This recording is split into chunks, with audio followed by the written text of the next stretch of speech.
What's up guys, my name's Chronicles here on this Destiny 2 video, and today we're going to be talking about the top 5 PvE heavies in Destiny 2. This list was based on my own opinion, how comfortable I found the weapon, the opinions of a lot of my friends who play a lot, as well as a very scientifically approached DPS check of all of the weapons that I tested.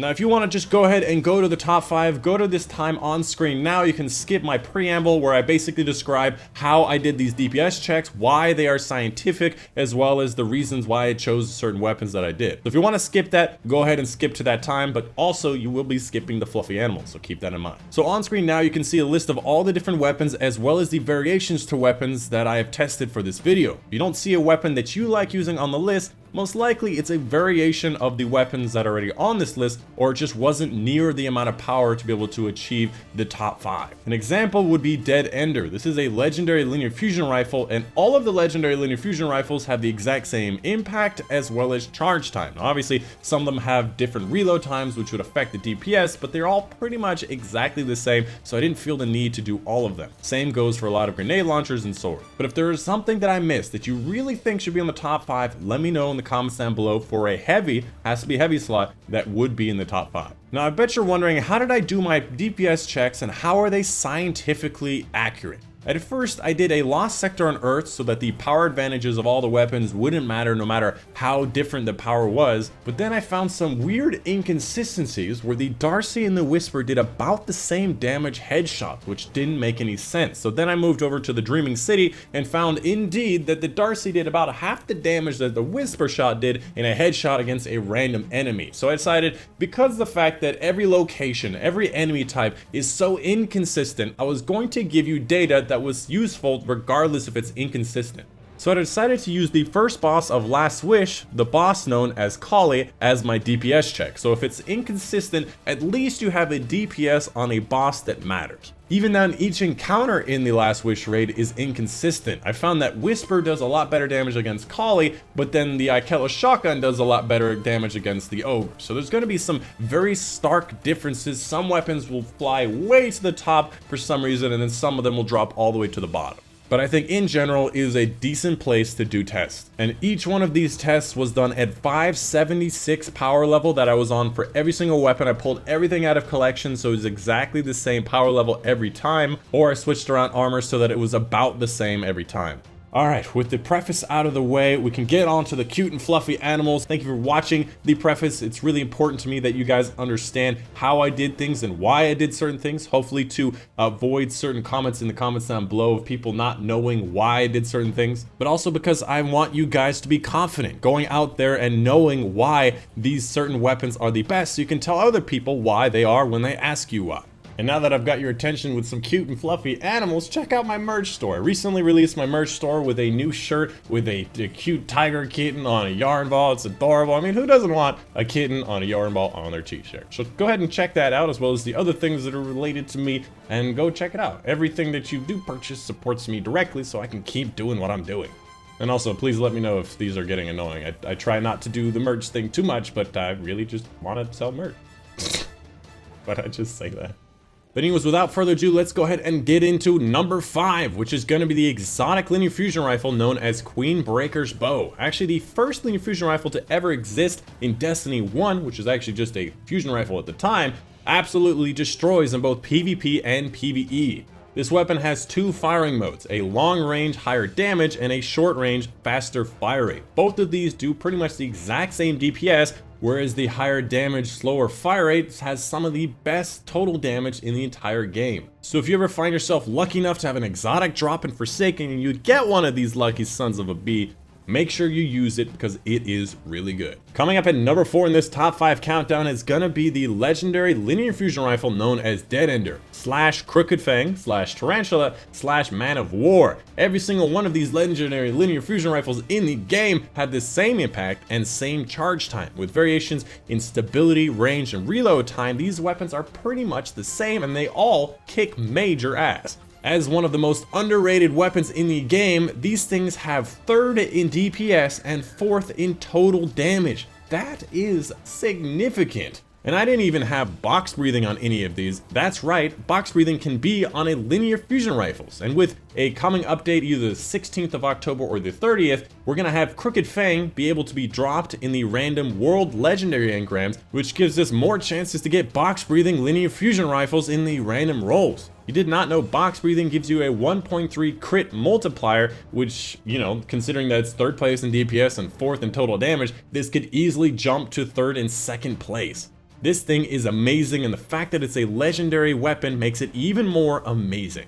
Coming up at number 3 in this top 5 heavy weapons for PvE is gonna be the Darcie Exotic Sniper Rifle. Now this weapon grew in popularity around Warmind when it got a buff to do 4 times damage when its target assistance is up, and I gotta say a lot of people are sleeping on this weapon. After the Sleeper came out, after the Whisper came out, after Forsaken weapons came out, this weapon kinda got thrown out by the wayside, but it has #1, and I mean literally #1 in DPS in the entire game, because it is a faster fire rate sniper rifle. The DPS on this weapon surpasses even Whisper. However, the total damage on this weapon is not as good.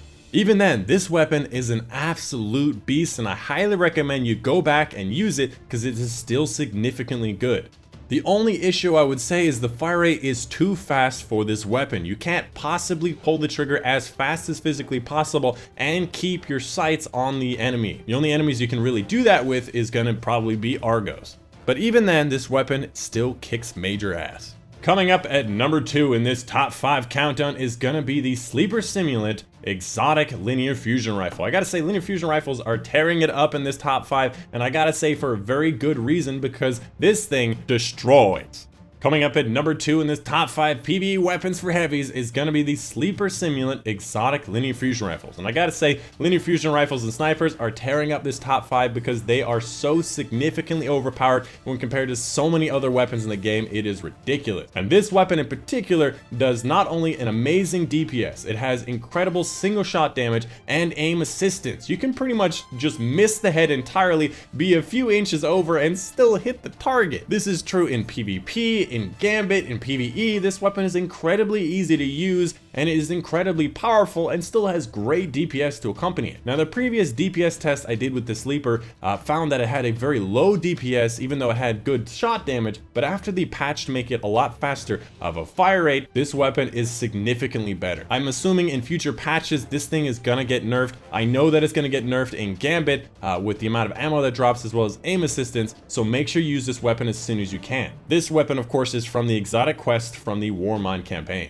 And as a last note on the Sleeper, this weapon overpenetrates targets and bounces off of hard surfaces. So as soon as that shot hits a surface, it's going to split into 5 or 6 little beams and then hit enemies as well. Technically, a headshot is worth about 3 of these beams. So you can find a place where you can bounce off the floor and hit all of the shots into the target, you can get more DPS out of this weapon. So if you can find a way, like for example, we used to do on Callus, to bounce off some pillar and get multiple shots in the head as well as other shots in the body, you can technically get the best DPS and best total damage in the entire game. But of course, that's just some pro strats that I never seem to be able to hit. Now, coming up at number 1 in this top 5 countdown, a bit obvious if you played the game long enough, is going to be the Whispers of the Worm Exotic Sniper Rifle. Now, this one comes from a random exotic quest that's in IO. You're gonna have to look it up. It's somewhat complicated. There's a catalyst to make it so you get box breathing on it. This weapon does incredible amounts of damage. If you do not know, it has a perk on it called White Nail. If you get 3 headshots in a row without missing, you get all of the ammo back in your magazine, not from reserves, but actually free ammo,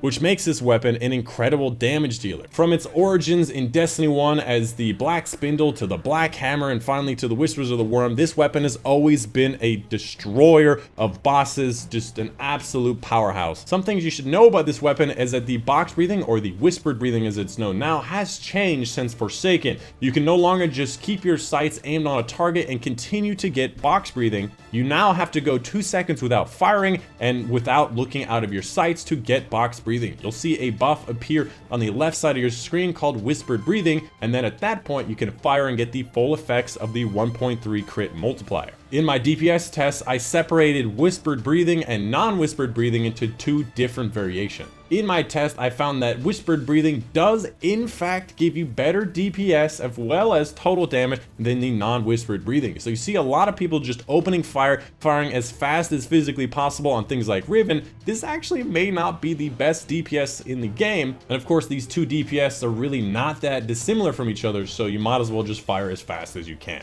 But the total damage is significantly higher.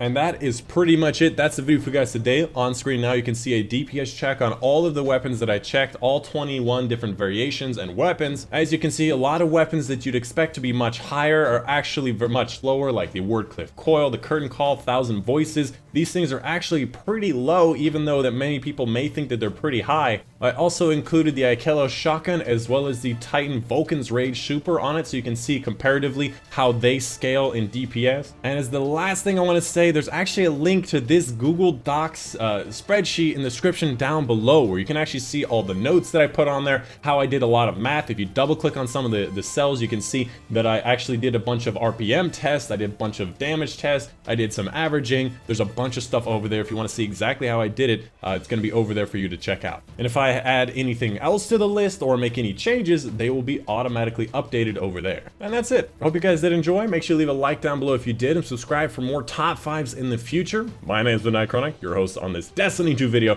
and I'll see you guys on the next one.